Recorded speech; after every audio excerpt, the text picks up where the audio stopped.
Guys, আমরা চলে এসেছি বাংলাদেশের সবচেয়ে বড় সেতু পদ্মা সেতু দেখার জন্য। আমরা কিছুক্ষণ আগে দেখলাম একটা ট্রেন পাস হয়ে গেল। কম্বিনেশনটা খুব সুন্দর লাগছিল, উপর দিয়ে গাড়ি যাচ্ছে, নিচ দিয়ে ট্রেন। এই জন্য আমরা প্রথমে গাড়ি ভাড়া নিয়েছি একটা এয়ারপোর্ট থেকে। ওখান থেকে গাড়ি ঠান্ডা বাতাস, সমস্যা নেই সমস্যা নেই। বসে থাকেন আপনি। তো ওখান থেকে গাড়ি নিয়ে আমরা চলে আসছি পদ্মা সেতু। এখানে আমরা মাছ ভাজা খাইলাম জাজিরা পয়েন্টে।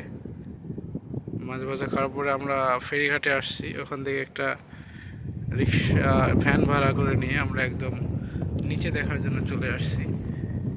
আপনারা চাইলে খুব সহজে আসতে পারেন। আসলে খুব সুন্দর মনোমুগ্ধকর ভিউ। আমরা রাজশাহীতে যত বড় যত দৈর্ঘ্যের বা প্রস্থের পদ্মা সেতু দেখেছি, এখানে প্রস্থটা অনেক বেশি এবং পুরোটাই সেতু দিয়ে কভার করা হয়েছে। দেখতে অনেক সুন্দর লাগছে, অনেক সুন্দর। আসলে এরকম ব্রিজ আমি আসলে দেখছি অনেক, বাট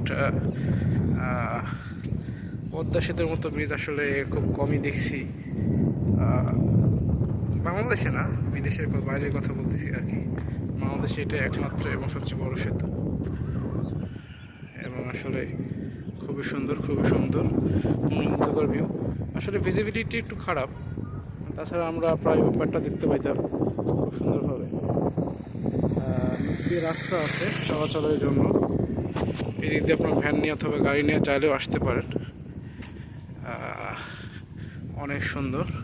এখানে সেনাবাহিনী ক্যাম্প রয়েছে রাস্তার ওই পারে। আমরা ওদিক দিয়ে আসছি গাড়ি নিয়ে। যদিও এই জায়গাগুলোতে আপনার সেনাবাহিনীর টহল রয়েছে, সো একটু সতর্ক থাকতে হবে আর কি।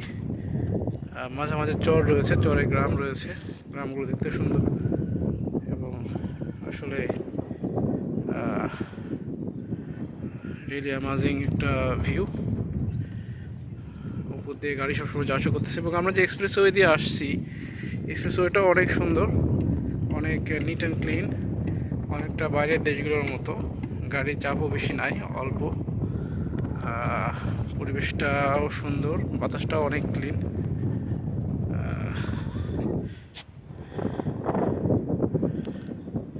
সব মিলায়ে আসলে খুব সুন্দর একটা এরকম ভিডিও পাওয়ার জন্য আমার পেজে লাইক, কমেন্ট দিয়ে, শেয়ার দিয়ে সাথে থাকবেন।